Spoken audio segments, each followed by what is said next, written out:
Lataji, we can't hear you. You are on mute.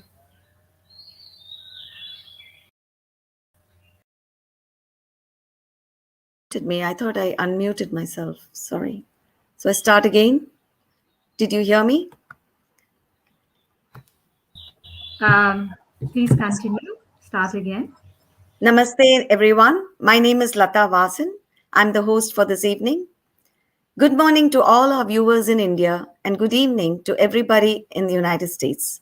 We welcome you to this webinar on yoga as an integrated approach to cancer hosted by the American Academy of Yoga and Meditation. This is the first of a series of webinars hosted throughout the month of June on the occasion of the International Yoga Day. For our new viewers who are joining us for the first time, I would like to take this opportunity to introduce you to the American Academy of Yoga and Meditation, which is AAYM in short. AAYM is a non-profit organization for the physicians, researchers, medical professionals, and practitioners of yoga and meditation. The organization is dedicated to education and research in the field of yoga and meditation by fostering an interdisciplinary approach of linking science, arts, ethics, and spiritualism to improve ways of human life. The diagnosis and treatment of cancer poses severe psychological distress that impacts functionality, quality of life. While cancer treatments are directed purely against tumor killing interventions that reduce treatment related distress and improve quality of life are the need of the hour. Yoga, as an integrative therapy, can address physical and psychological needs and promote well being. The eminent speakers in this webinar will present their views and the latest developments in this field and answer questions from the audience. I'm honored to introduce our moderator for this webinar, Dr. Shefali Agarwal. Dr. Shefali is a cancer physician and currently Epizamin's Chief Medical Officer. She most recently served as a Chief Medical Officer at SQZ Biotech, where she built and led the clinical development organization, which included clinical research operations and the regulatory function. She currently sits on the board of directors of Fate Therapeutics, ITB Med, and on the SABC at MVAX. Along with Dr. Shefali, we have in our studio Dr. Lorenzo Cohen, Dr. Lalit Kumar, and Dr. Mamta Singh. Over to you, Dr. Shefali. Thank you, Lataji. Good morning, everyone, and good evening, everyone. Thank you for AIYM for inviting me in this great webinar, Cancer and Integrated Approach. It's an important topic, and it's really to my heart, very personal, because cancer research is important to me, and I'm very involved in that. I would like to invite today 3 distinguished speakers, and I would introduce them, and then we'll have an opportunity to talk to them and discuss this important topic. So let me start with Dr. Lalit Kumar. Is currently a professor of medical oncology at All India Institute, New Delhi, a premium medical institute in South Asia. Dr. Kumar is an Indian oncologist known to have contributed to the development of low-cost medical facilities in Delhi. Dr. Kumar has been honored by the Indian American Academy of Sciences and the National Academy of Medical Sciences of India with fellowships. He is also a recipient of the Indian Council of Medical Research Award and Ranbaxy Science Foundation Award. In 2008, the Government of India honored him with Dr. B.C. Roy Award, the highest award of the Indian government in the medical category. This was followed by another government honor, the Padma Shri, in the 4th highest civilian award in the country, when he was included in the Republic Day honors in 2014. It's my honor to introduce him, and it's my honor to be with them and talk about cancer and the integrated approach. His topic today for discussion is epidemiology of cancer in India and effects of lifestyle. Let's listen to his talk. Kumar from the Department of Medical Oncology. Dr. Lalit Kumar from the Department of Medical Oncology at the All India Institute of Medical Sciences. I bring greetings to you, all of you from India, from All India Institute of Medical Sciences on this important webinar. At the outset, I would like to convey my sense of gratitude to all the esteemed members of this webinar organizing committee on this important topic of yoga.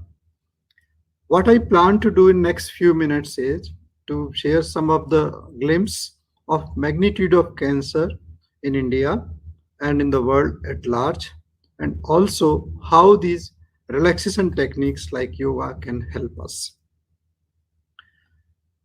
India ranks third in the as far as the incidence of cancer is concerned today, after China and USA.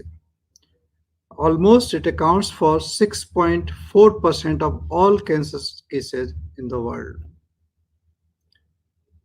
Unfortunately, India has now the very young population, and therefore the number of cases below 19 years of age, India ranks as number one in the annual burden of cancer in this particular vulnerable population. Almost nearly 14% of all cancer burden under the age of 14 years in patients who are under 19 years of age.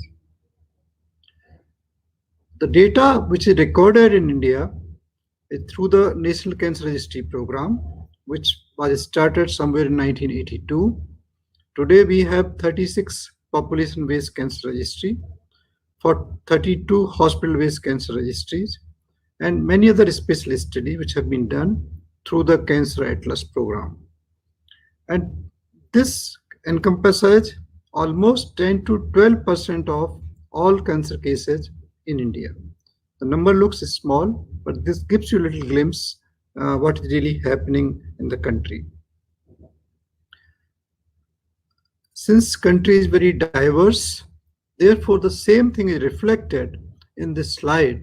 You can see the Aizawl district, East Khasi Hills in northeast part of our country, which has the highest incidence today. On the almost 269 per 100,000 among men. If you see on the bottom, the Osmanabad and Beed and Barsi, which are the rural population, the incidence is almost 39.5.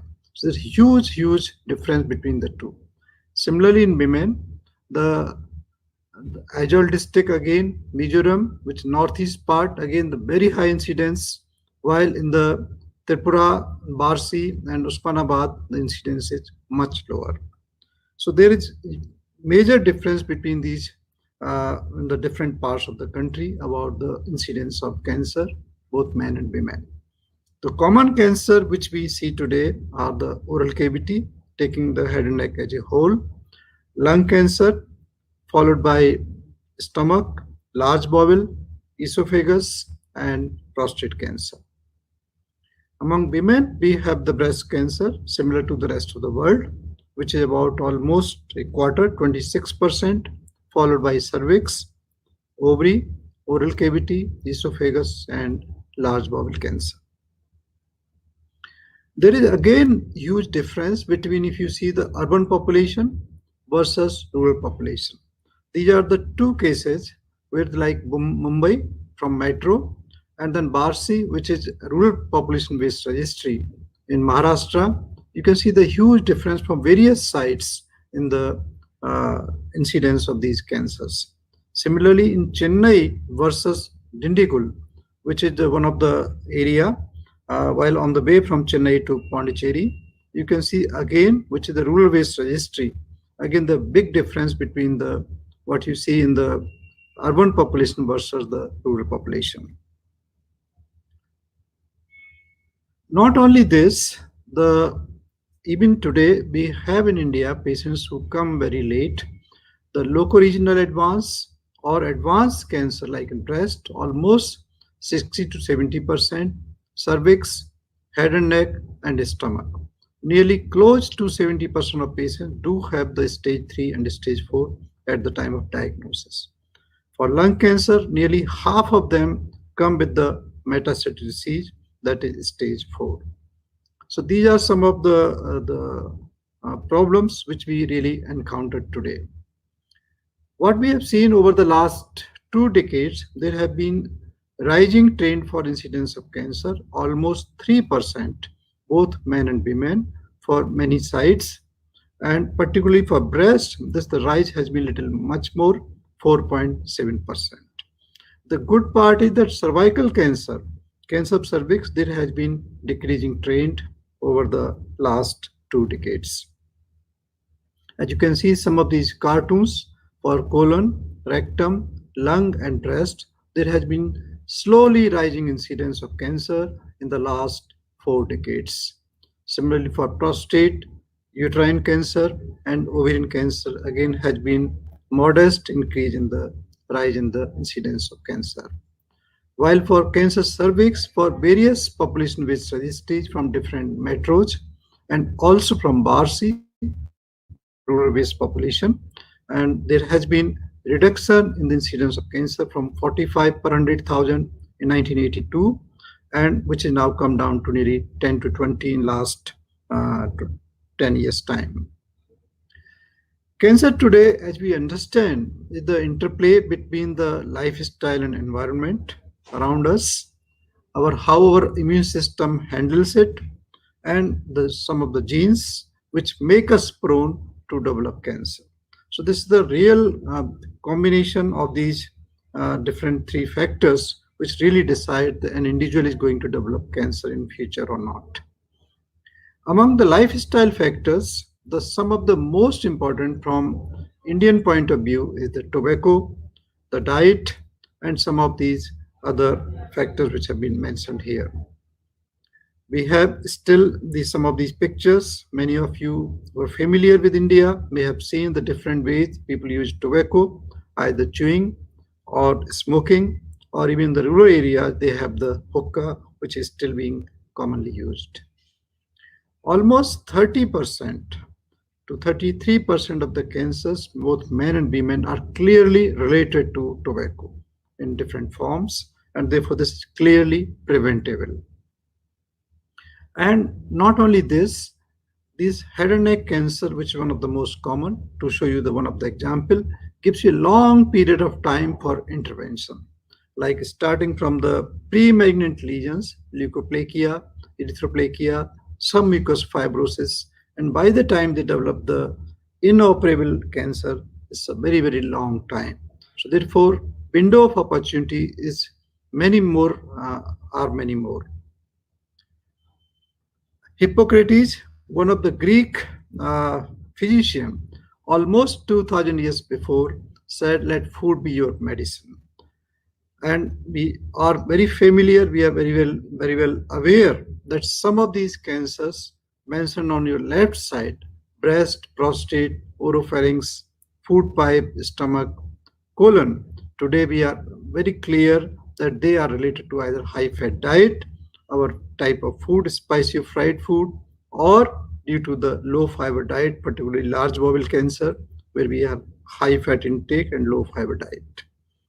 So some of the food items which we consume, either because of the preservation methods or because of the spicy food, or some of these are responsible for many of these cancers which we see today. And this is one of the pictures from our northeast part of our country.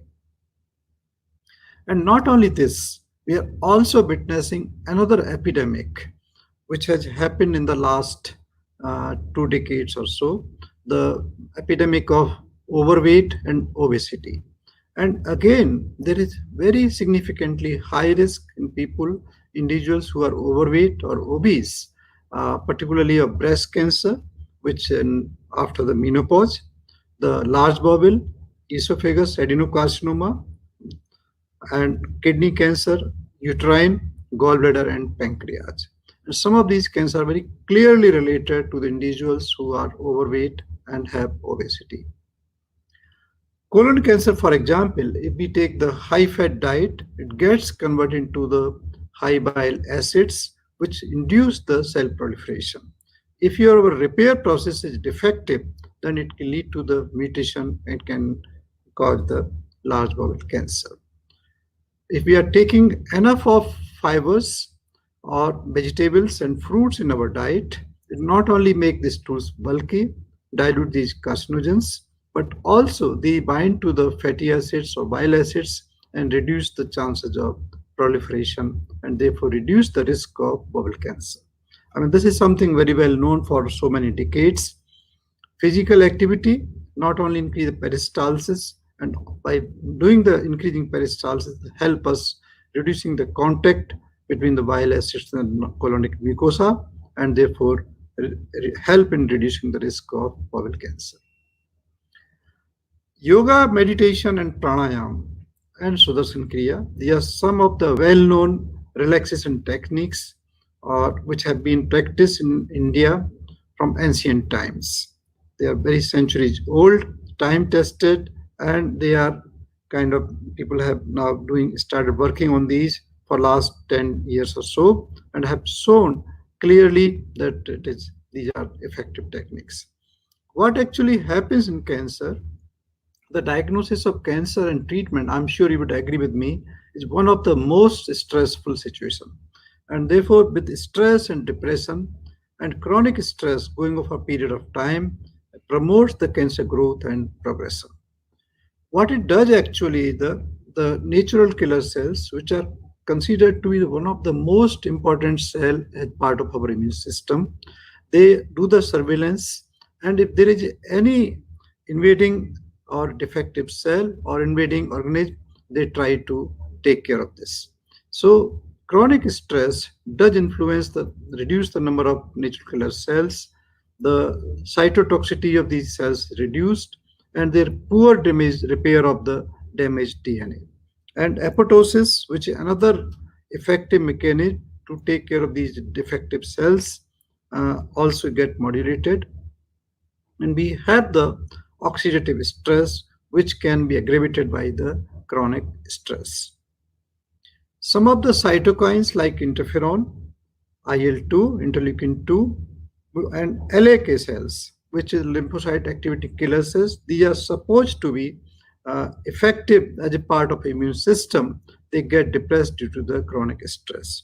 People who smoke, chronic smokers, have the reduced NK cell cytotoxicity and have been shown that that may be one of the mechanisms responsible for progression to cancer.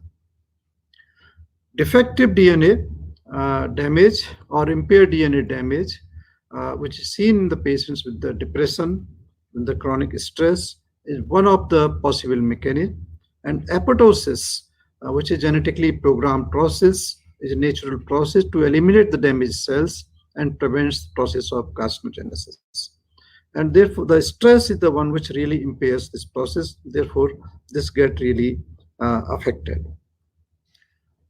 Reactive oxygen species, due to the various metabolic processes, which may happen, and also secondary to the stress happening in our body, not only cancer, but they are also responsible for the coronary heart disease, autoimmune disorders, atherosclerosis, etc. And some of these enzymes, which are antioxidant enzymes like glutathione, catalase, SOD, etc., they are the one which really prevent oxidative damage. So it's actually the balance between the oxidative stress, that is ROS, and versus antioxidants defense mechanism in our body, which decide which person whether is going to remain healthy or likely to develop a disease, chronic disease like cancer. So therefore, the stress elimination by the help of some of these techniques like yoga, which we are really going to discuss today, has been shown in a number of studies that it can really help to do the by relaxation techniques can help to improve the immune system functions. And like some of the studies like malignant melanoma, and also like in breast cancer, advanced breast cancer, have been shown that those who are regularly practicing these techniques not only have longer survival, but also have better quality of life. A small study done by my senior colleague, Professor Kochupillai, in our institute have shown that increase the regular practice of these relaxation techniques helps in improving the antioxidant enzyme levels in your body, prolongs the lifespan of lymphocytes, and also upregulates the anti-apoptotic enzyme mechanisms like COX-2, BCL2, and cytoprotective HSP70. Therefore, it helps in improving the immune response, and immune protection. Therefore, before I end, the medicine today is not only a science, it's an art. It helps you to stay with you within yourself with the help of some of the relaxing techniques and harmony within your own body, with your surroundings, and with the human approach. Thank you so much.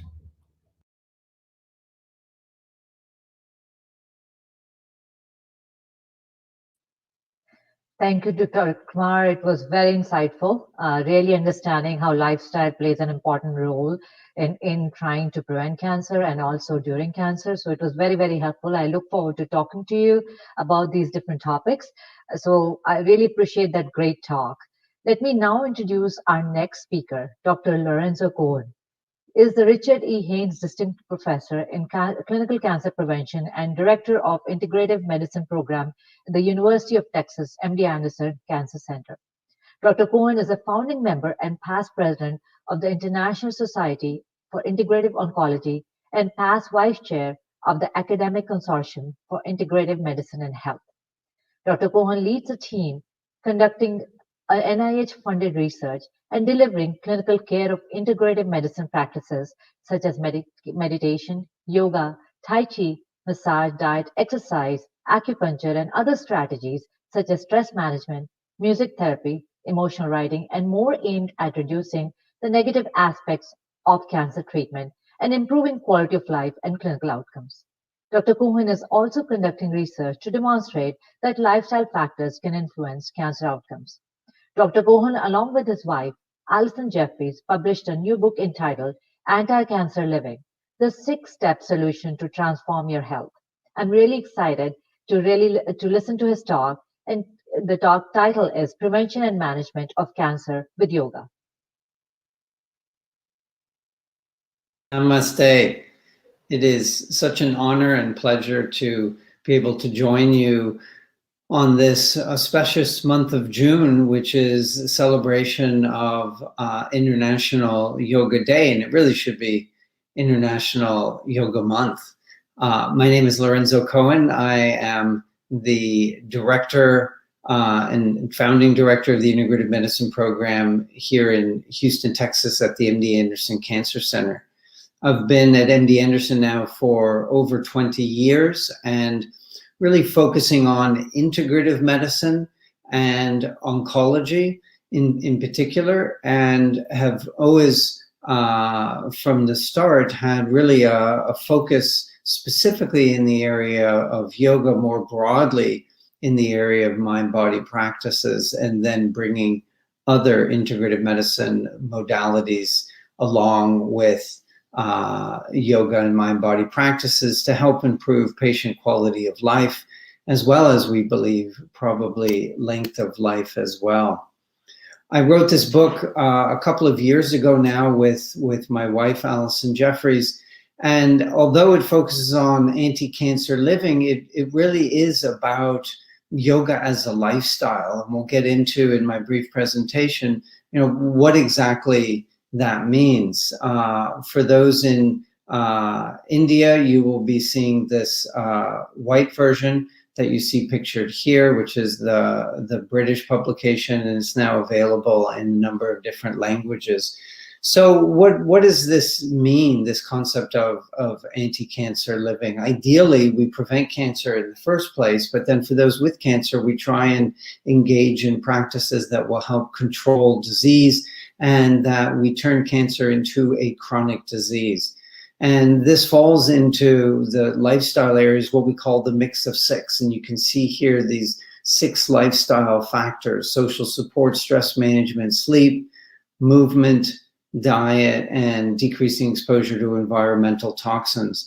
And importantly, these factors have a direct effect on cancer biological processes, but they also very importantly interact with each other. Now, we typically think of yoga just as one of these categories, but if we think of yoga with a capital Y, it is all of these things. It's yoga really as a way of life. Now, in the West, there has been, starting in the 60s, but then more recently, a focus on yoga as a way to, as you see here, heal the body, how your mind can heal the body. And this concept of this mindfulness revolution has really come from a better understanding of the harms of chronic stress. We know that chronic stress can literally get into every single cell in our body, making us more hospitable for that mutation that's happening all the time in all of us to grow and become a mass of cells that we call cancer. Now, yoga as a way of life is something that is going to be very important, again, for cancer prevention and control.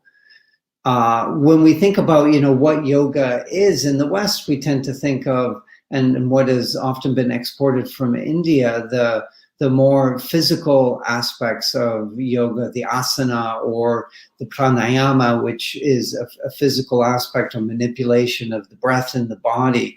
And there's been less of a focus on what one could say as really the definitions of yoga that you see here, courtesy of Raghuram at Vyasa in Bengaluru. So, I really love the classical definition that you see there at the top, to join the individual soul to the universal soul. Perhaps a little bit closer to the way we conceptualize it in the West is yoga is controlling the disturbances of the mind, or what you could say, quietening down this chattering mind, the monkey mind. But of course, it really is ultimately about this larger connection to self and connection to others. Just a brief segue as to my background. Yoga came to me very early in life. This is my grandmother, Vanda Scaravelli, who was a Florentine yogi, I guess you could say. And she really embodied the quintessential aspect of yoga with a capital Y, truly living the yogic way of life. And she had three primary teachers, and the way she described it, she had a teacher for the mind, a teacher for the body, and a teacher for the breath. And her teacher for the mind was Krishnamurti, who you see pictured here in his youth and then his more pensive older age. And they had a very deep personal relationship, and she learned about Indian philosophy and other aspects of connection, let's say, with the self and others. For the body, BKS Iyengar, who at times was very physical with my grandmother, you see here pictured on the left, and then this quintessential serene, just embodiment of connection you see there on the right. For breath, Desika Char was her primary teacher, who really mastered the pranayama. And of course, this lineage starts with Krishnamacharya. So this is how yoga was introduced to me, through what you could say is this lineage, starting with Krishnamacharya at the top. Early on at MD Anderson, back in the early 2000s, I met Dr. Nagaratna, and she made it very clear that it was important to study yoga in cancer and oncology. And they had done some initial studies, and at that point, we weren't studying specifically the application of yoga in oncology. Since then, we have done a number of different clinical trials. You see some of them pictured here, both from the Indian tradition as well as the Tibetan tradition with my colleague Alejandro Chaul. In addition to working with patients, we also work with the caregiver. So we're delivering these interventions to the primary person who is supporting the patient, because we know that an overly stressed caregiver is not going to be not only healthy for themselves, but they're not going to be as healthy for the caregiver, and their negative well-being actually influences the caregiver. So trying to break the negative reciprocal model and turning it into a positive model by intervening with both individuals. And of course, uptake has been wonderful in even these more challenging populations like advanced lung cancer. I'll show you one just brief example of how we do this kind of research. This was published a few years ago now in JCO. Breast cancer patients recruited at the start of radiotherapy and randomized to either the yoga group or a usual care control group. And importantly, and what hadn't been really done up till this point, is having an active control group. So this group met for the same amount of time as the yoga participants did, twice a week throughout the 6 weeks of radiotherapy, 12 sessions, with a physical therapist, and learned some basic stretching exercises, in fact, exercises they're supposed to be doing after surgery and in preparation for radiation, and to just help them recover. So they had attention, they had movement, they had stretching, but none of the comprehensive yoga program that these patients were taught under the supervision of the Vyasa group out of Bangalore. And so we collected data at baseline, end of treatment, 1 month, 3 months, and 6 months. And what I'll be showing you is what are called change scores. So change from the start of radiotherapy. And all these patients had surgery a month earlier, or they were just coming off of chemotherapy prior to starting radiotherapy. So here you see this measure of physical functioning. And let's start with the control group here, where there's really no difference and no meaningful improvement over time, over the course of 6 months. And this is after, again, having had surgery. Modest improvement in the stretching group, but really only different from the usual care control group at this 1 3 month time point. But we see here both statistically and clinically significant improvement in this measure of physical functioning, ability to engage in daily activities, all really favoring the yoga group. Similarly, for a measure of more general health, and probably the most important finding from let's say a psychospiritual perspective, is this ability to find meaning in the illness experience, benefit finding, meaning making, that we see is above the entry levels throughout the 6 month time point if they were in the yoga group, and we see it decreasing below the initial levels in both of the other control groups. Now, those are all what we call subjective measures, self-report measures, patient-reported outcomes. This is a measure of stress hormone regulation. And here you see the baseline levels, which is cortisol, a diurnal slope, high in the morning, drops throughout the course of the day, and you see that nice pattern there. What's been shown both with breast cancer patients, research that we've done with kidney cancer patients, is a dysregulation and a blunting of the slope is actually a predictor of overall survival. And we see here by the end of radiotherapy, and similarly at 1 month, there's a blunting of the slope. So the slope is less steep. There's less of a drop throughout the day, but the significantly steeper slope just in the yoga group compared to the other two groups that were not different from each other. So we see here that yoga is not only beneficial of improving aspects of quality of life, aspects of meaning and purpose in life, but also a biological measure of stress hormone regulation.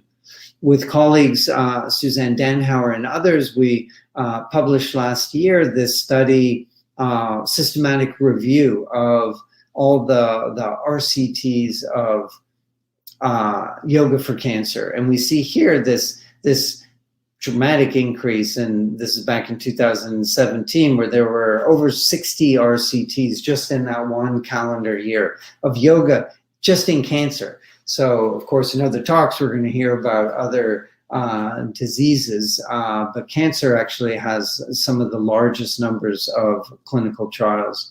And we broke this down into RCTs done during cancer treatment, post-treatment, and then studies that looked at kind of a hybrid mix of patients. And we see benefits both, again, like I mentioned from our studies, in psychological well-being, physical functioning, aspects of cognitive functioning, and in some cases, biological functioning, again, stress hormone regulation, as well as immune function, telomere length, etc.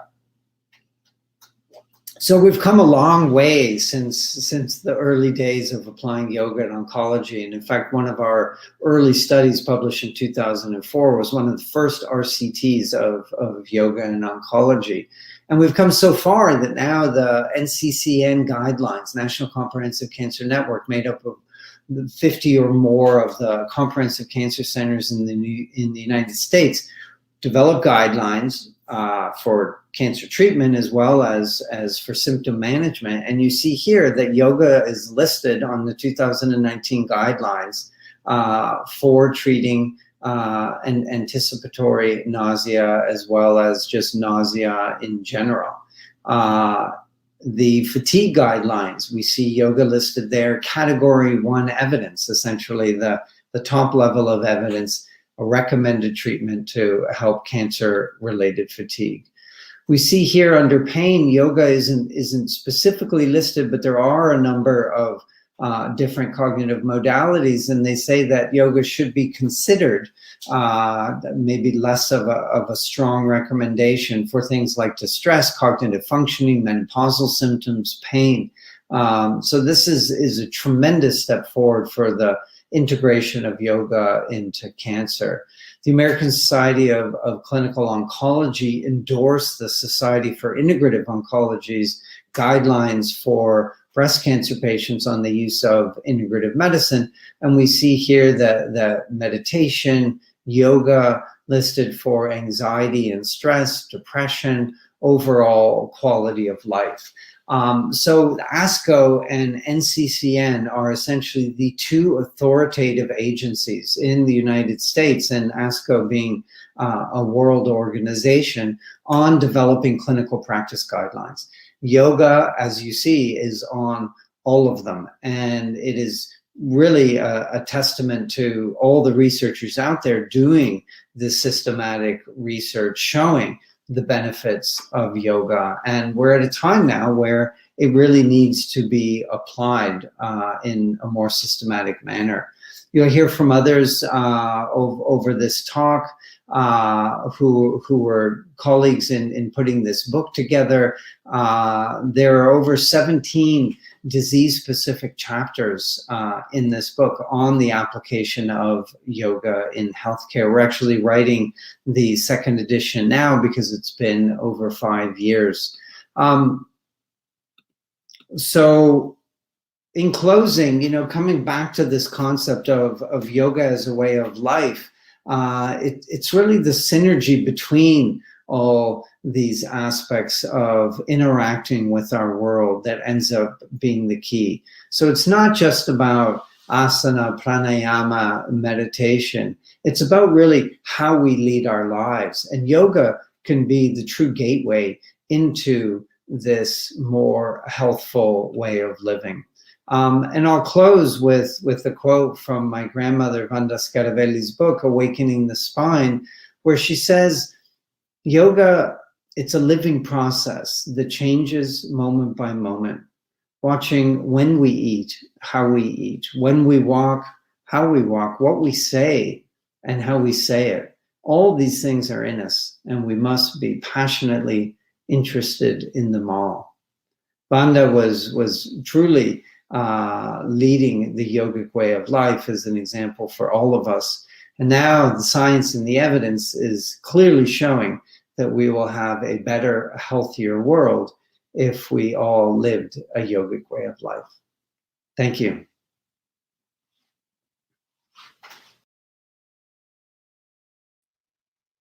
Thank you, Dr. Cohen. So impressive. Really impressive to see the inspiration you had from your grandmother. And it's also being a physician and being in the cancer field and in the randomized trial. It's great to see that we can prove with controlled studies that yoga has an influence and can help in cancer. So really excited to talk to you about this, about the trials, about the physical functioning, and look forward to talking to you in the discussion section. So let me now move to the last speaker, Dr. Mamta Sengwi. She is an assistant professor at the University of California, Riverside. She's a board-certified radiation oncologist and public health specialist. She served as president of the American Association of Physicians of Indian Origin, Medical Student Resident Fellow Section, and travels extensively through Cure Cervical Cancer and American Sexual Health Association to raise cancer awareness and promote prevention. She is an avid writer who has blogged for the Huffington Post on topics ranging from politics to sports, vaccinations to cancer. Dr. Sangvi is passionate about marrying Eastern and Western health practices and strives to guide patients and the general public on how to live happier, healthier, more balanced lives. Beyond this, she's a certified yoga teacher, a vegetarian foodie, and bleeds blue and gold for her UCLA Bruins. Her topic is cancer in women.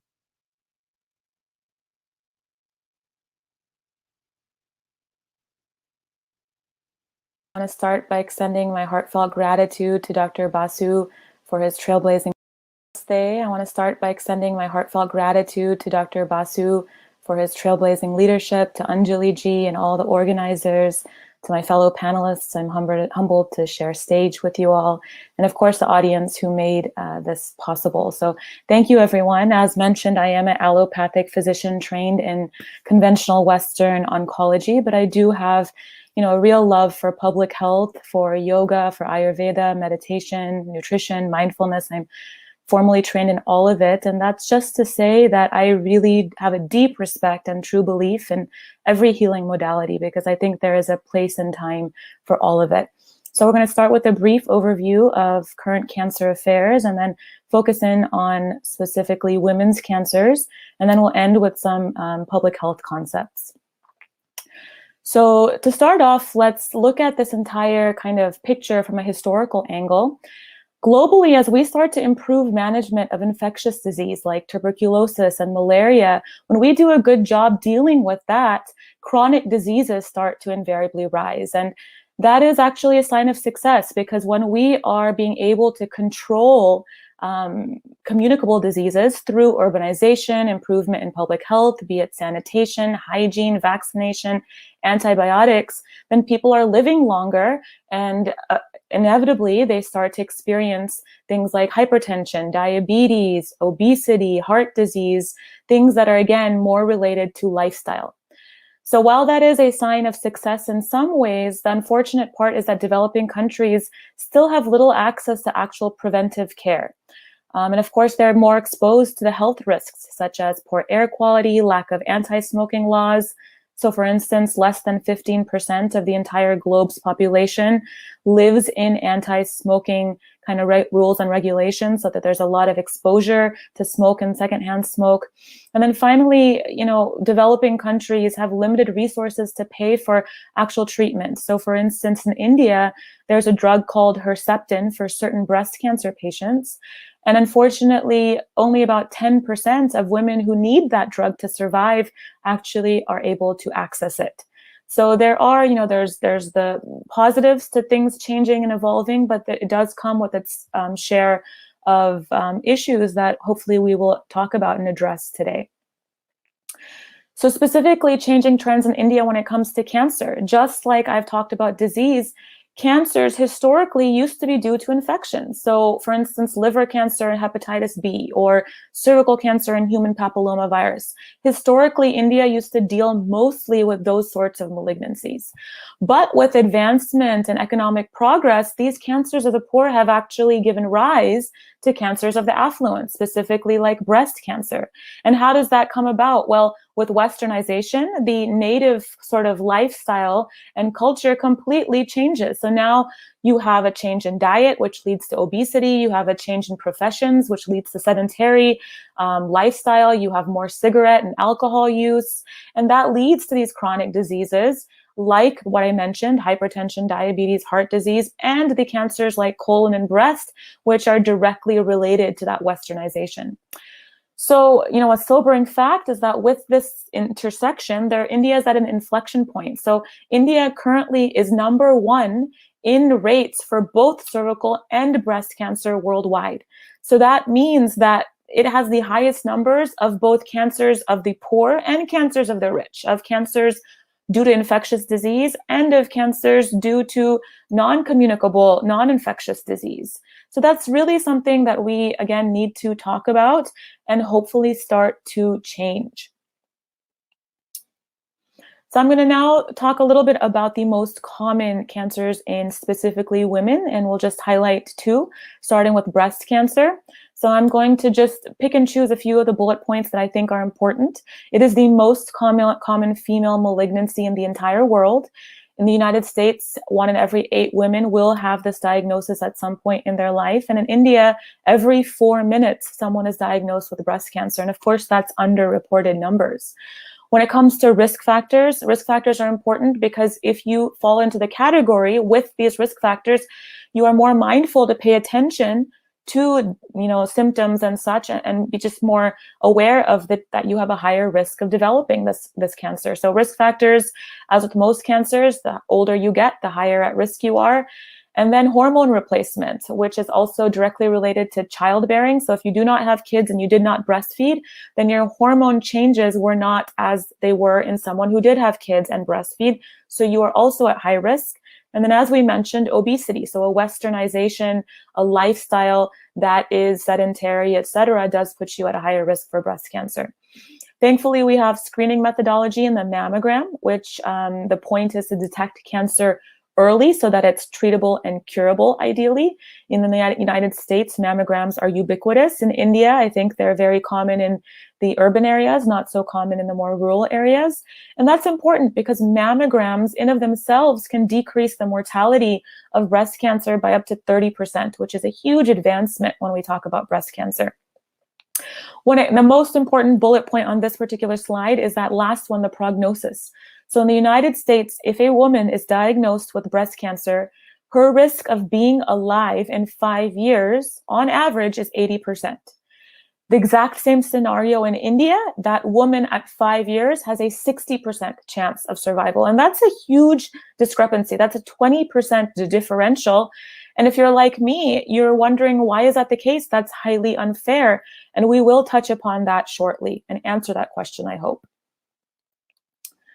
So when it comes to cervical cancer, globally, 1 woman dies every 2 minutes from this very deadly disease. Risk factors, by and large, the most important one is human papillomavirus, which is a sexually transmitted illness that is very common and implicated in about 100% of all cervical cancer. So it's like we said, this is an infectious disease causing cancer eventually. So not everyone who has HPV will get cervical cancer. The other risk factors are important. So someone with a weak immune system, someone who smokes, who does not have good nutritional status, in poverty is a huge risk factor, lack of hygiene, anemia, and of course, multiple sexual partners puts you at risk for contracting HPV. So that makes sense as well. In terms of screening, the pap smear has been a godsend. It was developed at the turn of last century and has really slashed the mortality rates for cervical cancer worldwide. Unfortunately, in a country like India, which is so huge, it's cost prohibitive to do pap smears on everyone. So only about 30% of women have ever been screened with a pap smear in their lifetime. That's very different than in the United States, where women get pap smears every 3 years.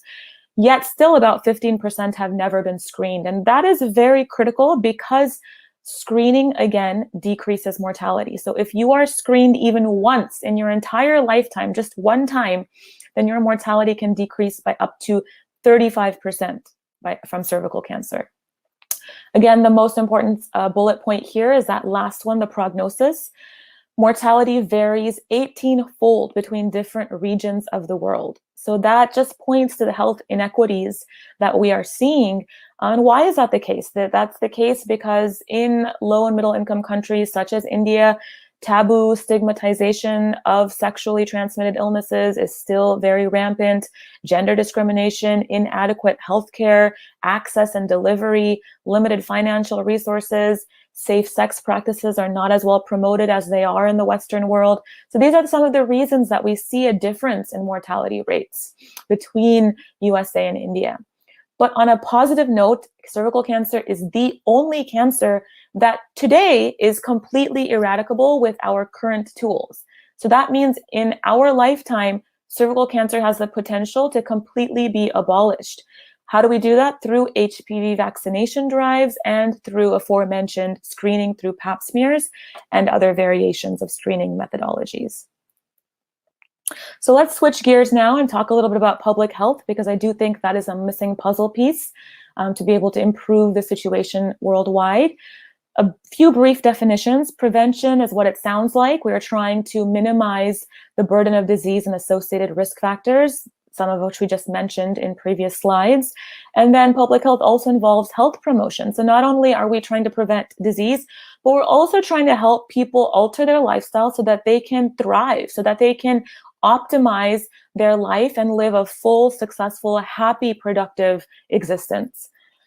Why is this important? So public health is key for a number of reasons, most importantly because, as I mentioned in the beginning, chronic lifestyle disease is rampant, not only in India, but also throughout the rest of the world. So we're seeing lots of diabetes and high blood pressure and high cholesterol, etc. Cancer currently is 15% of deaths worldwide. And so with a country of such huge proportion as India, the only way forward is prevention. Unfortunately, a sobering fact is that cancer is only going to continue to rise by about 70% in the next 2 decades. And that is because, as we mentioned previously, developing countries such as India are just starting to really westernize. And when they do that, they will start to see the diseases that come with that lifestyle change. So in India, for every 2,000 women diagnosed with cancer per day, 60%, unfortunately, are at advanced stage. And this is the answer to that previous question of why is there such a discrepancy between India's survival rates at 60% and US survival rates at 80%. Because in India, we are not catching cancer early enough. That decreases survival and that increases treatment cost exponentially. And this needs to change. Another sobering fact is that India has the highest incidence to mortality ratio in the world. And that's just a fancy way of saying that if in India you are diagnosed with cancer, you have the highest chance globally to die from that cancer. So that means that we have to do a better job when it comes to cancer control and prevention. And again, a very silver lining note is that last bullet point, which is lifestyle and environment contribute to 70 to 90% of cancer risk.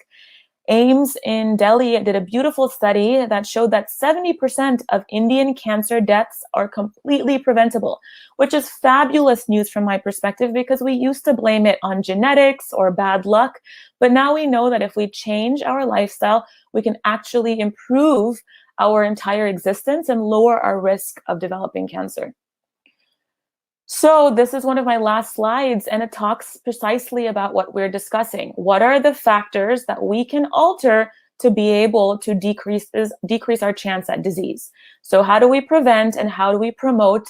And interestingly enough, it actually fits beautifully into a yogic lifestyle. So everything I have there in red is tied intimately back to yoga and Ayurveda and Indian culture, ancient Indian culture, which is things like smoking cessation, alcohol abstinence, increasing your fruits and vegetable intake, increasing, more of a vegetarian vegan diet, and minimizing animal products, minimizing sugar consumption, minimizing processed foods. Of course, restricting calories. Exercise is critical, whether that's yoga asanas or any other way you decide to engage in physical activity. The key is movement over sedentary lifestyle.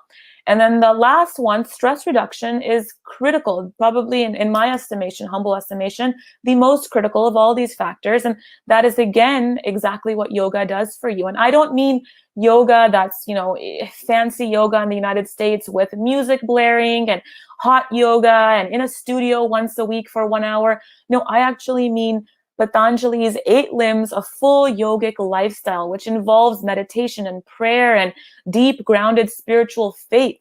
And I can tell you this, that from a scientific perspective, 1,200 plus studies have shown that people who engage in a spiritual lifestyle live on average 7 to 13 years longer with lower incidence of every disease, including cancer.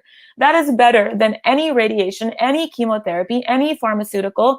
So now is the time, as I say in my last slide, to return back to our roots, to what the entire world is embracing, Indian kind of ancient traditions and culture. So it's time that in India, we proudly, talk about meditation, mindfulness, start to teach yoga more ubiquitously, start to talk about the Ayurvedic principles, because that is where true healing lies. And I'll end with this beautiful quote by BKS Iyengar. Yoga teaches us to cure what need not be endured and to endure what cannot be cured. Thank you so much again. I've included my social media handles and my email address, and I'd be happy to be in communication with anyone who has any questions. Thank you so much.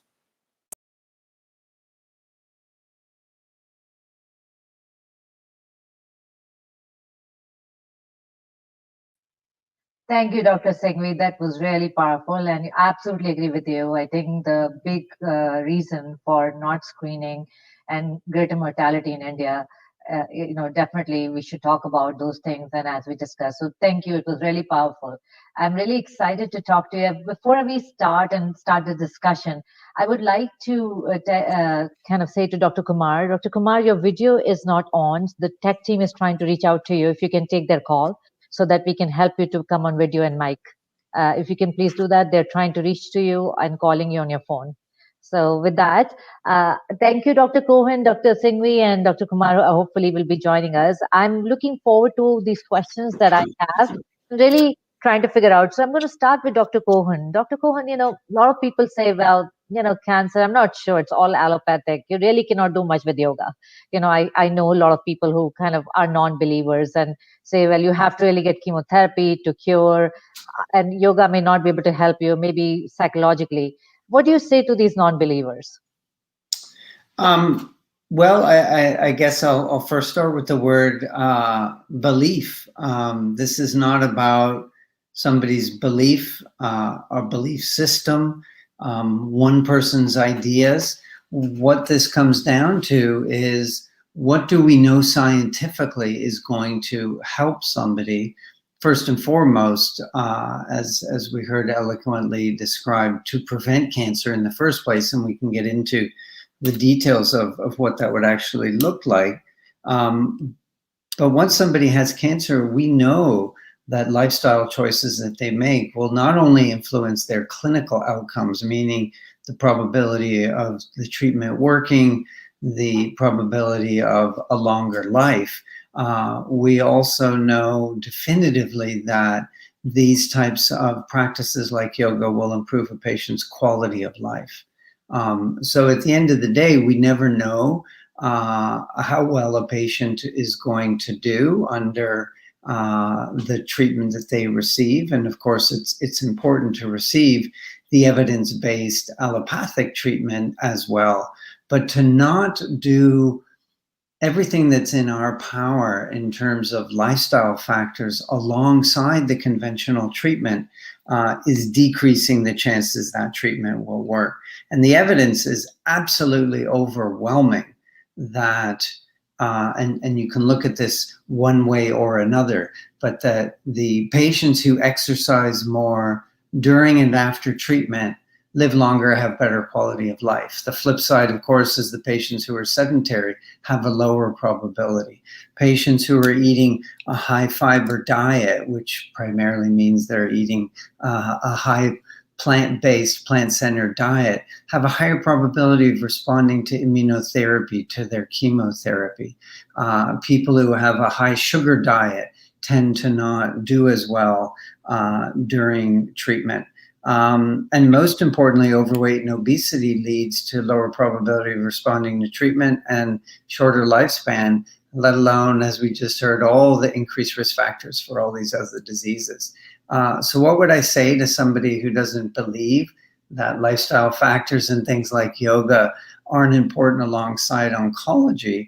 I would say that, the evidence is overwhelming, and that is why ASCO and the National Comprehensive Cancer Network, as I described in my talk, list yoga as A-level evidence to, at a minimum, help with treating cancer-related symptoms. Thank you. That was very helpful. And I completely agree with that, especially with the randomized controlled trial. We have clearly shown evidence there. Dr. Singhvi, can I ask you a question about, in India, we talk about HPV screening, and we know that it may be very rare that people get, or even vaccination for that matter, or, other women screening methods. How do you think we can make that change? What are the steps we need to do? Although knowing that there not maybe that many resources to people getting that. So just wanted to get your thoughts on that. Thank you. I would say you have an MPH as well, and I would say that I see my job as a physician and as a public health advocate purely as onefold, and that's to bring awareness and to increase knowledge. Now, what people do with that, information and awareness is absolutely up to them. And maybe that's a very kind of Western approach at looking at things, but I don't think coercion works. I don't think fear mongering works. And so I think in India and anywhere, throughout the globe, specifically with cervical cancer, awareness is probably the biggest bit because it is still such a stigmatized sort of concept to talk openly about sexual practices, about safe sex. And these are the sorts of places that we can absolutely start the dialogue, normalize the conversation, because that's the only way to save lives. Again, you can't force people to do what they will not do. Yeah. But you can start to make it possible that these conversations can take place in a healthy, productive way, because the alternative is it's killing our children, it's killing lives. Yeah. And that's just not acceptable to me, especially, again, because we have the tools today so that no family should lose their mother, no family should lose, especially because cervical cancer kills women much earlier than does breast or ovary cancer, right? So we're talking average age in India, for instance, is early 40s. So you're literally taking the most critical, piece of the puzzle when it comes to family life, to community life. You're snatching that away, and that, to me, we need to start addressing it again from a perspective of just open conversation. So thank you. That was really, really helpful. Can I ask you, Dr. Cohen, a question about, you showed the SF-36, so that's really powerful instrument. How does yoga can help in side effects? Like, chemotherapy, everything has many side effects. Of course, you have other treatments to manage those side effects. But how can yoga help in that piece as well? So that's a good question. So, what is the mechanism whereby yoga is helpful? We know it is helpful definitively for decreasing nausea, fatigue, decreasing depression, anxiety, helping with sleep, as you saw, helping with physical functioning, and even that measure of benefit finding, ability to find meaning in the illness experience. So, there's, I guess, what we could say more of a psychosocial spiritual aspect, and then there's also more of the biobehavioral. The more obvious and easier to measure mechanistically is the stress response, and looking at things like heart rate variability. Heart rate variability is a very sensitive measure that helps us to understand the balance between the sympathetic and the parasympathetic tone. Sympathetic meaning flight or flight. You're ready for a stressful situation. You're in a vigilant response stance biologically. And, for an acute period of time during certain situations, that's, of course, extremely healthy. And we want to have a robust stress response when necessary.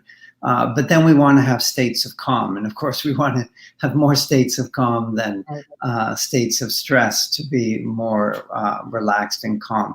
And so that's the parasympathetic tone. And so we know that one aspect of yoga meditation helps to increase heart rate variability, which means increasing parasympathetic tone, decreasing sympathetic tone.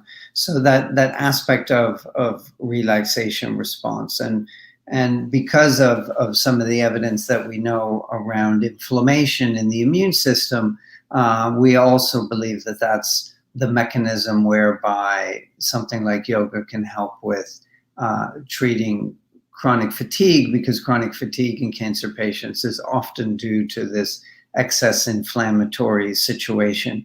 Similar, by the way, for listeners struggling with long haul COVID, it's the same, we believe, kind of mechanism, excess inflammation in the body. So there's reason to believe that yoga would actually help with some of these long haul COVID symptoms, which can be quite similar to what unfortunately cancer patients experience.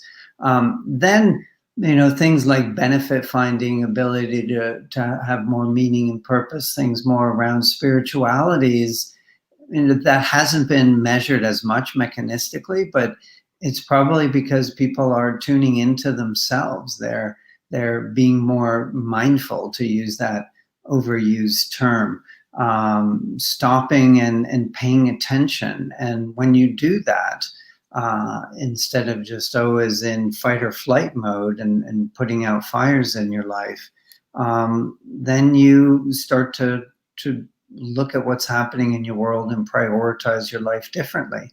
And we see, even just from, doing 12 yoga sessions over the course of 6 weeks, that type of measure can be impacted. So imagine if somebody has a more regular practice over years, the benefits to our spirituality and sense of purpose can be quite profound.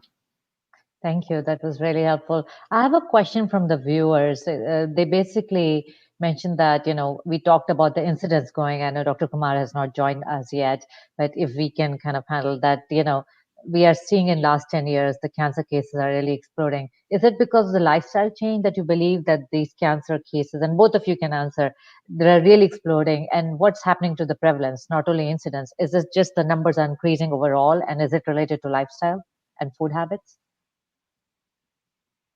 So for sure, there's an increase in incidence of cancers. There, we do have to be careful just about raw numbers, because there's more people. So it's always adjusted per 100,000 cases, per 100,000 people. What is the incidence reported separately just from just the raw number? So it's very clear that there's an increase. And where it's increasing the most is in low and middle income countries. And what we see from the evidence, and it's hard, because it's all epidemiological in nature and observational, is that as countries, and we saw this in Dr. Kumar's talk, as countries become more westernized, the Western type cancers are increasing. And we see that in Mumbai and New Delhi with breast cancer compared to rural parts of India. Is it just diet, stress, exercise, excess work, decreased sleep and melatonin because you're not sleeping as much? All of those are contributing factors. So there isn't a smoking gun. And something that we didn't talk about very much so far are the environmental toxins.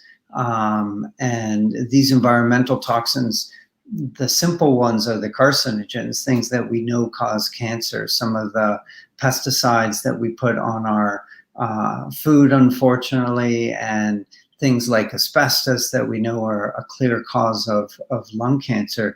But then there's the more insidious silent ones, which are the endocrine disruptors that are in our beauty care products and our personal care products and in plastic. And these endocrine disruptors get into our blood system in utero. And babies are washed with hundreds of chemicals through the placental blood of the mother, because to live in this world means that you're being exposed to these toxins. Now, big industry will say it's not a big deal. It's a very low level, but it's a low level of this chemical soup from the time of conception. So it's very troubling, and we actually don't know the exact role that plays, but it is a factor that plays into this. And 50 years ago, maybe 60 years ago, really unheard of for women under 50, almost anywhere in the world, to be getting breast cancer, let alone dying of breast cancer. We had a 24-year-old woman die of breast cancer in one of our lifestyle studies. It's just shocking and just clearly something going on in our world to have that massive a change in one disease in one generation. Thank you, Dr. Cohen. I have a question, Dr. Singhvi, that one of the viewers have asked us that, is it that the cases are increasing, or is it that they were underdiagnosed earlier? Now you have better diagnostic techniques, so you actually have more cases because you can screen them and know that there are more cases? Absolutely. I would say it's all of the above. I don't think anyone can pinpoint exactly what's happening, but to just touch on a few of your previous questions from my perspective. So, anytime we talk about lifestyle factors and change, you have to be very careful, right? Because there is, especially with a diagnosis like cancer, you want to tread a very fine line between blame and taking responsibility. Right. So the minute people start to hear about diet and nutrition and physical activity and stress management, and you're already in such a vulnerable position when you get the diagnosis, to take it as it's my fault is the guilt, shame, all of those things are very counterproductive to the process. So I Now like the screen is showing at least my name. Yes, Dr. Kumar, I can see you. Yes, welcome. So I'll just wrap by saying Good evening. I'm so sorry the camera was not working. That's okay, no problem. We're happy to have you. And so I have some questions for you after Dr. Singhvi, specifically. Sure. Wrap really quickly, but longevity, life expectancy is of course the important consideration, but we are all going to die at some point, which is not a news flash. And so in my, again, humble opinion, that is not the metric that we should be considering most important. It should be a quality of life, a life well lived.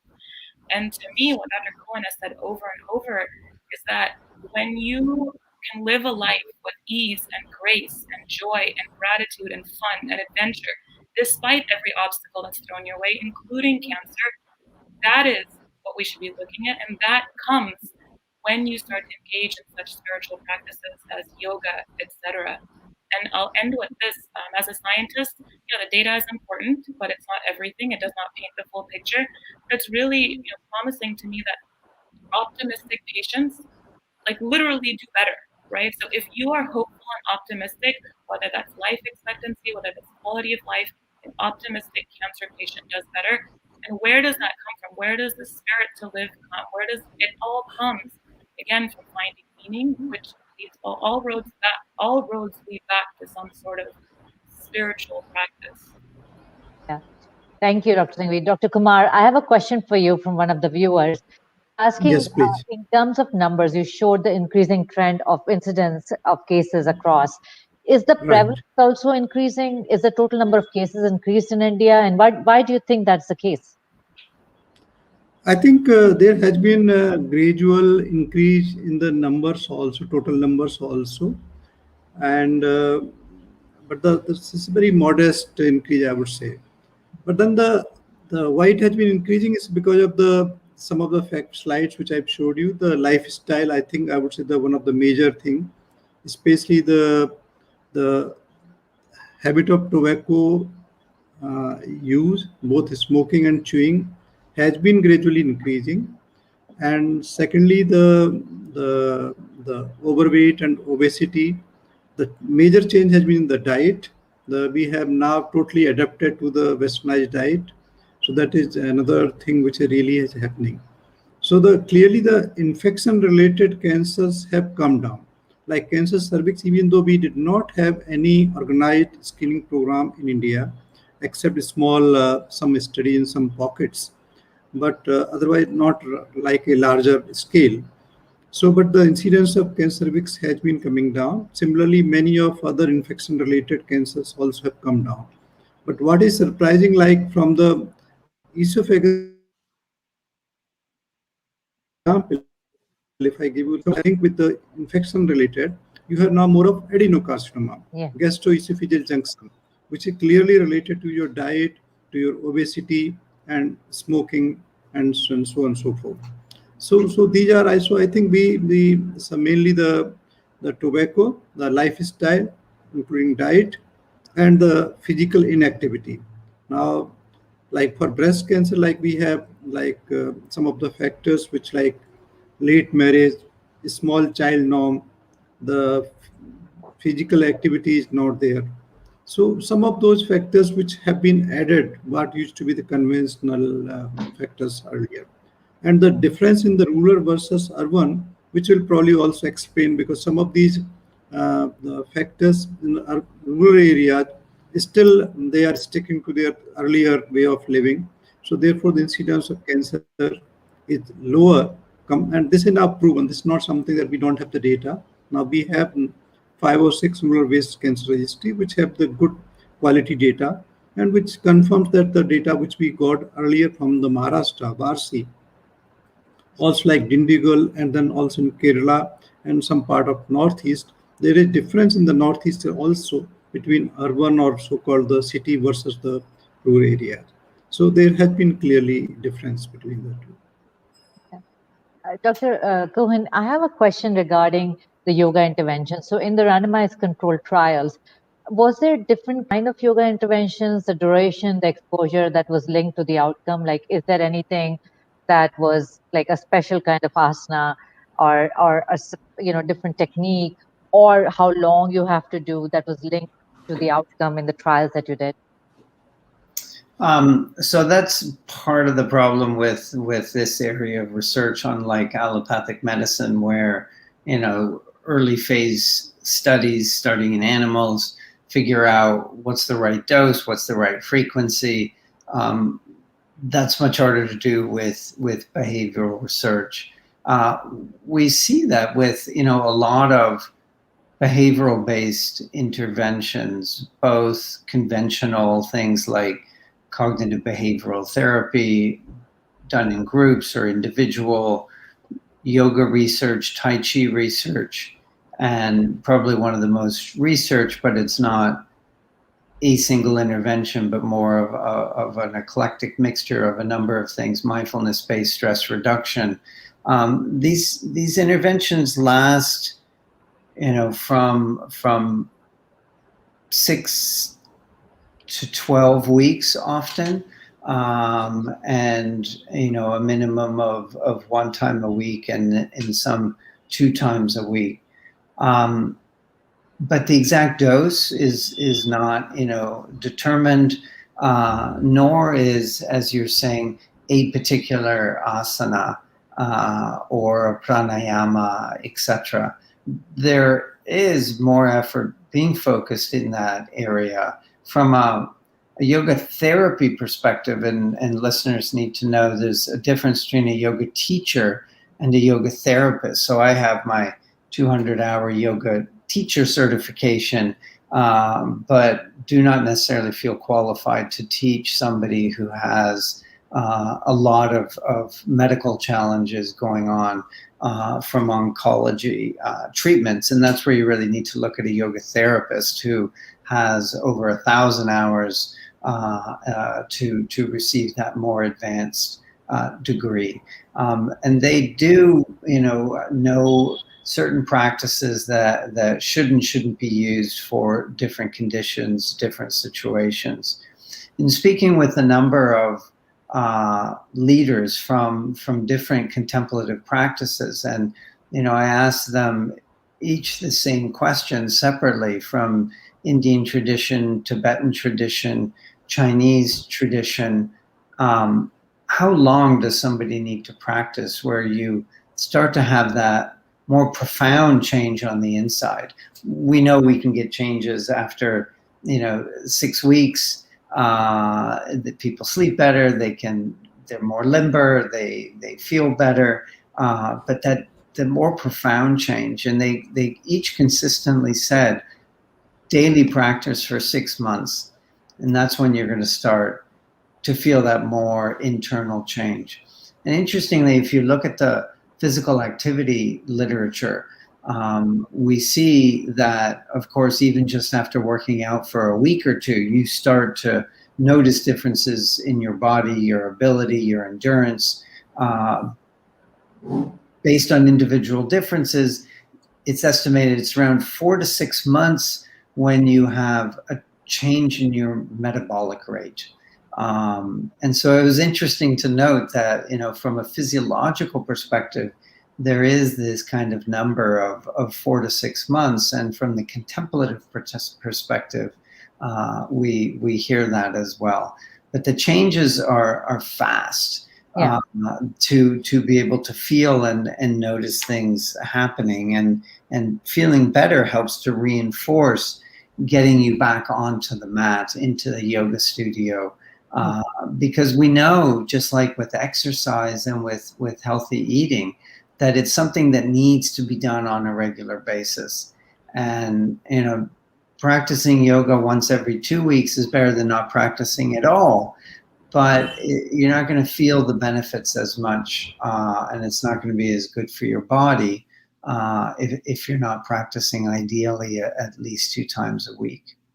Thank you. That was very helpful. Dr. Singhvi, I have a question from one of the viewers. How would you, provide that insight in India in terms of women health and prevention of cancer?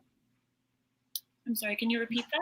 So what insights would you give to women in India in terms of women health for prevention of cancer? Like, what are the things that they can do, or what are the signs and symptoms that they can find to understand that there could be a sign of cancer?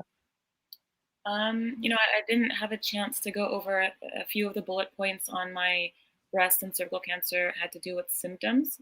But I would say those are very vague in general. When a woman has some discomfort or potentially spotting between periods, usually when you can feel a breast lump, it's a bit too late. So I don't know that it's definitely important to talk about these are the symptoms and watch out for them in case they do come up. But I would say, generally the most important advice that I could give to any patient or any individual is that you are your biggest advocate. Right? You cannot count on your spouse or your family or the healthcare system. In the United States, I tell every single one of my patients, you are due for now a mammogram every 6 months now that you've completed cancer treatment, but no one's going to remind you. Assume that no one will remind you. You have to, and that's what I mean when I say taking responsibility. And that's actually, most people want that. They want to feel empowered. And when they go through the Western medical system, they feel a lot of helplessness, a loss of agency, a loss of autonomy. And I think that's doing a huge disservice. So when we do talk about things that you can do, like changing this or changing that or adding this into your lifestyle, for many people, it's very uplifting because they're going through the motions without feeling like they have any control over their existence. So I would say, as soon as you are aware and bring knowledge to the situation, you can best advocate for yourself, whether that means you have the resources to go get screened, or you can watch out for what to look for that's amiss in your body. That would be what I would say. And then another point I wanted to make based on the previous question was that this is why I don't necessarily believe research is critical. And I'm so glad that people like Dr. Cohen are leading the fray, but we cannot count on research to tell the whole picture, because as he's mentioned, as Dr. Kumar has mentioned, this is a lifestyle. So to do randomized controlled trials of what yoga practitioner, like probably everyone on this call, I've been practicing yoga for over a decade. That's not going to be measurable in a few weeks. Or vegetarian diet. Like, this is why, pulling turmeric out or pulling a pranayama practice out, that is not how, say, Ayurveda looks at disease. Right. They prescribe an entire lifestyle change. So you can't pick and choose. It's important because everyone seems to need the evidence, but it does not share the entire picture. And so one of the challenges with cancer is, by and large, for the majority, it's very slow growing.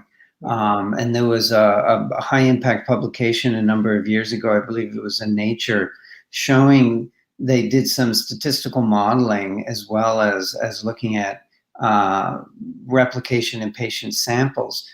And they estimated that in a kidney cancer, by the time it is clinically diagnosable, they estimated the original mutation, because it starts with one cell mutation, was 50 years previous to it being detected clinically, diagnostically. So, that means that, the cancers that people are experiencing now in their 60s started when they were teenagers, potentially, for a lot of them. So it's not just something, that happens overnight, and that kind of reinforces the lifestyle. It has to be, we have to be in it for the long haul. And I think that kind of explains also how this, a lot of the cancers that are developing now are because of, these unhealthy habits dating back to the 70s and 80s, when we had less education around public health and the role of lifestyle. Thank you. Centimeter of cancer. Go ahead. No, please go ahead. 1 centimeter of cancer on imaging, which is the smallest you can see with our current technology, is 2 billion cancer cells. Yeah. Right. So, and I think we all know that, but for a Layperson, yeah. that means that's been there for years, For years. on end, right? Yeah. So, just doing a few weeks of yoga and thinking that's the silver bullet, this instant gratification has no place when we talk. I completely agree with you. Is Dr. title. Like this is you got to put in the work. Gradual. It's not like people should not think it's chemotherapy or something that's having an impact in the next 6 months or 6 weeks, right? It is gradual. It eventually, and I believe, being in the same field as you guys, is that it's going to take time, but it's going to be very good, and it'll continue for a long time. The impact is such a long thing, and you have to continue that habit. I mean, I think I'm a vegetarian also as well. I've always been in my life, and I feel that makes me really powerful about it. I feel there is some impact there doing that. So I before, as we are coming close to the hour, I want to get some messages from you. I wish Dr. Kumar was there as well. What message, Dr. Cohen, you want to give to viewers as we coming to close the session? Like in terms of cancer, your book is amazing, by the way. I've read myself, really inspiring. And your grandmother is very inspiring. Just hearing about her, it was so wonderful. So tell me a little bit about what message you want to give to viewers in terms of yoga, in terms of lifestyle, in terms of cancer prevention. I guess in the end, as Dr. Singhvi was saying as well, that, this is about empowering ourselves and to lead the best life as possible. So, ideally, a long life, but most importantly, a healthy life, regardless of where we are and the situation we're in. And we have the tools to prevent the majority of diseases and premature deaths in our world. And it's the choices that we make every day in our relationships and what we eat and how we eat. And as Vanda said, how we walk and when we walk. We as a society can transform the world at the same time as capitalizing on the best of allopathic medicine. And I'm glad that we talked about HPV vaccination. We can wipe cervical cancer and the majority of head and neck cancers, penile cancers, anal cancer off the face of the planet if everyone at the appropriate age is getting vaccinated against the major strain of HPV. And that's men and women. So, not just about cervical cancer. This is about head and neck cancer as well, and other cancers. So we have the tools, we need to just implement them. Thank you. That's really, really helpful. Thank you for being there and providing such great talk. Very impressive and a lot of insights. Dr. Singhvi, now your turn. What message would you like to give? I would say I've been blessed to, as have both of you and Dr. Kumar as well, to learn from patients over the last, almost 15 years around the world. And I think I've always been asked the same question, no matter where I am, who it is when you get that cancer diagnosis, it's, doc, what do I do? What do I do differently? How do I improve the situation? How do I help myself heal? And we can talk about we can talk about sleep and stress and that. And I've found that the missing puzzle piece is always mindset. It's always mindset. And so it comes down to, for instance, successful cancer patients, they don't demonize one way of doing things, say conventional medicine, and glorify another. They're not about this or that. They're That's right. and that. They know that it's about bridging the gap, about integrating the best of every world, because each of us is different. Something will work for you that won't work for me, and vice versa. So I would say non-judgment, open-mindedness, open-heartedness to trying whatever works, whatever is out there. And then I would also say the most important thing, again, is not how long you live, it's how well you live. That's right. So I really hate to bring fear into people, right? Don't do this, don't eat that, don't. It's just about moderation. You don't have to get overnight. You don't have to even become vegetarian.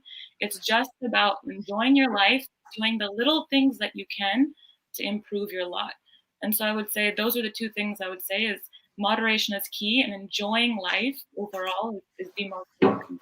I have one question from one of the viewers. Sorry, before I go, they say stress seems to be one silent enemy. Could that be one of the biggest reasons for cancer?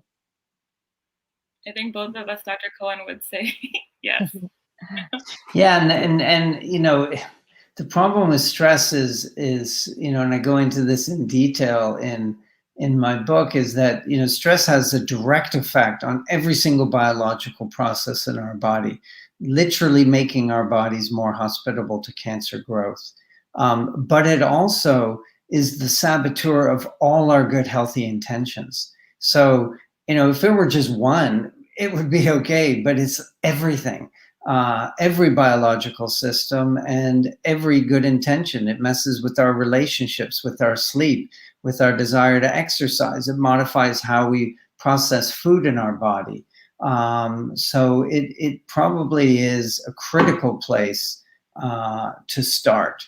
And at the same time, and we start our book with love and support, making sure that people have the appropriate supports to be able to implement these things. And social support also is a buffer against stress. So all of this is interrelated, but the viewer is correct that stress is a big problem in our world. Okay, thank you. Dr. Kumar is here. Dr. Kumar, you want to give a message as we are wrapping up the session? Anything you want to tell the viewers? Maybe he's having internet issues. I know I can. Can you hear me? I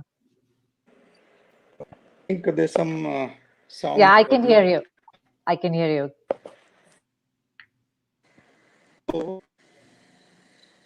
I think maybe he's having some internet issues. But I'm assuming it's the same message. We all echo the same message in terms of trying for prevention, lifestyle. We encourage our viewers to see these great presentations, how lifestyle impacts and how it can help yoga especially. I want to thank AAYM leadership for inviting us for this wonderful session. It was very insightful for me, I'm sure for viewers as well. Thank you for opportunity to moderate this session and meeting these wonderful fellow physicians as well. And thank you for Anjali and other support staff for help doing this great webinar. So really thankful, and I hope you learned a lot. And now I'll pass this to Lalita ji. Yes, yes. Thank you so much, Dr. Lalit, Dr. Kohan, Dr. Sangvi, for all that good knowledge you have shared with us, and Dr. Shefali for the great moderation. It was a wonderful. Thank you, guys. Good night and good morning. Good morning. Thank you. So I think we are concluding this webinar now.